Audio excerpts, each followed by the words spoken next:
The University Women's Hockey Championship returns to the MAC once again from March 24th to 27th. And our own University Women's Hockey team will once again be hosting the nation's best as they vie for the Golden Path Trophy, emblematic of supremacy in youth sport women's hockey.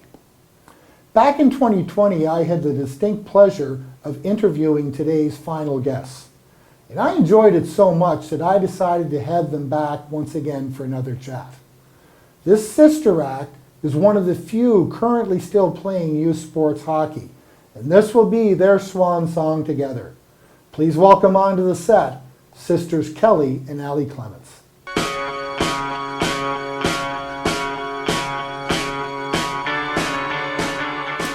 Kelly and Ally Clements, welcome back onto the set of Panther Primer once again. Thank you very much for having us. Good to have you.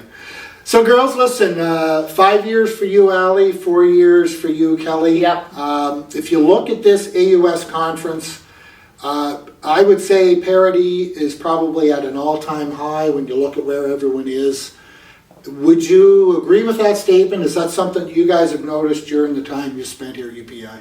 Yeah, definitely. I feel like the past 3 years especially, I know we had a COVID year, but the competitiveness of our league has gone through the roof, especially comparing my first year and how especially the UPI Panthers are competing now in the AUS league too. It's huge. Right. Yeah, finishing in top four this year. He finished fourth place and up there with SMU and X and UMB. Their program's 4 years in now. It's definitely been more competitive than it ever has, and it's a pretty good way to start foot into nationals for sure. Well, even looking at you guys lost to St. Thomas and Lake Gold, they go against UMB, both games, 1 goal games. Yep. Yeah. Case in point, right? Kind of says everyone's in it. Oh yeah, the league's crazy. Like Yeah. you literally never know who's going to win every night. Like Yeah. it's interesting. So this is going to be your last competitive time together, right? Yeah. You've played a lot of hockey. We talked in the last episode about Yes, the yeah. amount of hockey that you guys played growing up, being coached by Dad and all that stuff. Yeah. And all that good stuff we talked about before. But what's the mindset, the feeling now that you know that, this is Kind of it. kind of it? Yeah, no, well, like you said, 19 years, it's obviously been a long road, ups and downs for sure, but knowing this is the last one, I think we've both been pretty emotional about it all, and everyone being on home soil, obviously, as we always talk about that, preach how important it is to be able to play in front of our family and friends and stuff like that, but just been a whirlwind of emotions the last month or two, just senior night and everything like that, so it's a special one for sure. Yeah, I think we definitely have the all or nothing mentality because we have absolutely nothing to lose. Sure. It's like potentially your last time playing competitive hockey as well. And you're but not it's definitely you're not saving it for another game. no. We have nothing to lose, that's for sure. And yeah, to play at home in front of our parents, and it's a great way to go out. It's the best way I could possibly think to Nice. end it. So if you look at the tournament this year, there's going to be a lot of newness. Really, the only returning teams we know for sure is UPI, McGill, Yep. possibly X if they get by UMB. Yes. Saskatchewan's new, UBC's new, Concordia's new. Yep. Had an upset with U of T losing the other night. Yeah. You got Brock and Nipissing. Nipissing Yeah. coming in.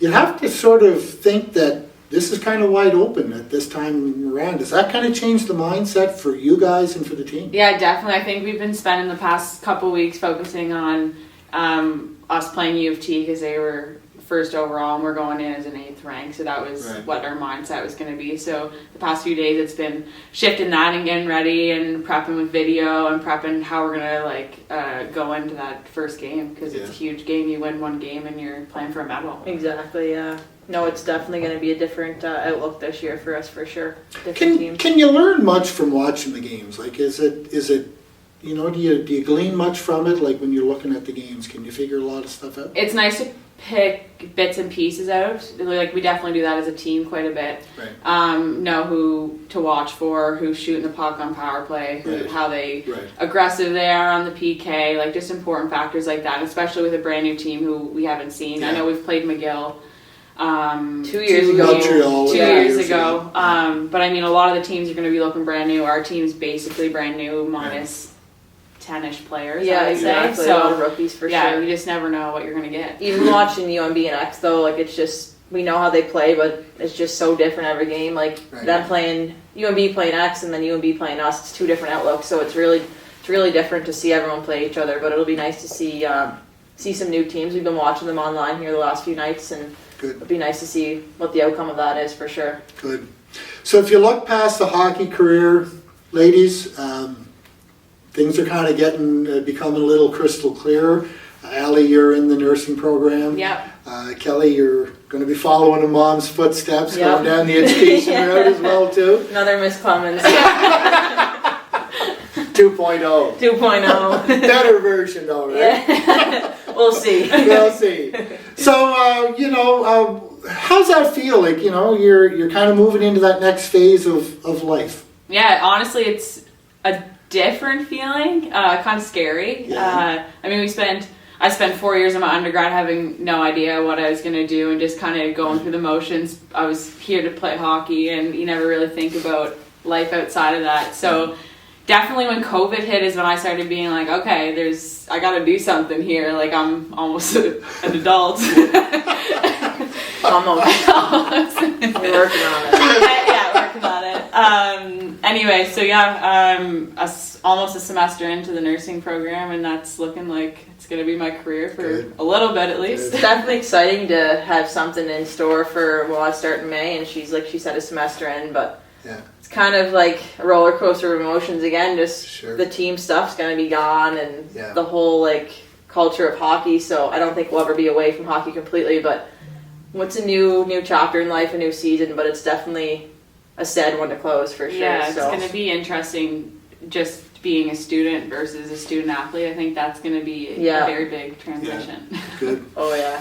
So the tournament's upcoming. For those who have not been a part of women's hockey or who are considering coming to the games, what message would you guys, having been through 2019, part of 2020, what message would you give to fans who are maybe thinking about purchasing a ticket, purchasing a pass to come see the I would games? say you definitely don't want to miss it. Like, we're going to be putting on a show, and I'm sure the other 7 teams here are going to be putting on a show too. It's the best hockey players across Canada at the university level competing for one medal. Female hockey is like up and coming for sure in the last few years especially, and I think that for the young girls to be able to come watch girls from PEI, girls from all over Canada, it's just like pretty humbling to have that support, and the more the merrier. I mean, like I said, those girls are going to be on cloud nine being able to watch us play, and we watched the girls growing up. Laura Bradley, she played in Montague with the Kings County girls, and she played here at UPI, just one girl for example, but it was always like you look up to them and just want to be them, and now we're in that position, so it's kind of cool to think about that. And Cool. anybody else to come, obviously it's important, like the support from the Islanders, family, friends, everything like that. Just get female hockey out there, and I think it's really important to spread the word on that. Well Yeah, said. it's Well definitely said. going to be an atmosphere that people will want to experience. There was a buzz in 2019. Yeah, just like the goosebumps walking in. Bruce has spent the past 2 years, I would say, put in every inch he can into this. So it's going to be an event for sure. It's a special event for sure. So, girls, one thing that I remember from our last interview was there was a discussion about little brother Harry. And Kelly, I know you kind of greased him a little bit about being, kind of the boss. And so I reached out to Harry, and he had a little message that, in the interest of fairness, I think we got to give him an opportunity to provide some kind of response to the original comment. So here's what Harry had to say to his sisters prior to the Nationals coming up. This will be good. Oh my gosh. Last time we had our interview with Norm back, he said that I run the show. I think I run the show. Well, I do run the show, so suck it up. Good luck. Proud of you. That It's breaks cute, my but you want to heart. punch him. I hate him, but I love him. I do run the show, but I'm proud of him. I don't think he's ever said that in his whole life. Definitely. That's pretty freaking cute. That is oh my cute. gosh. That's pretty much Harry to a T, though. He made a few words, right? So he got to the point. I'm surprised he did that, honestly. Sitting on the lobster trap, I run the show. Yeah, he's in his element. Oh, that was good. That was good. Well, girls, listen, it's been great having you interviewing. This one was almost as much fun as the last one, I think. I don't know if we could top that one, No. but Kelly, to your point earlier about role models and stuff like that, I'm sure there's all kinds of Island girls that are going to be sitting around looking out and say, I want to be Kelly or Ally Clements someday. And it's nice to have Island girls leading the way, showing the way. You guys have done a great job. Thank you. Keep it up. Let's bring the championship home and that parade down Murray River. Oh, yeah. I would like that. Thank you very much for having us. Yeah, Always a thank pleasure. you. Thank Thanks, you. guys.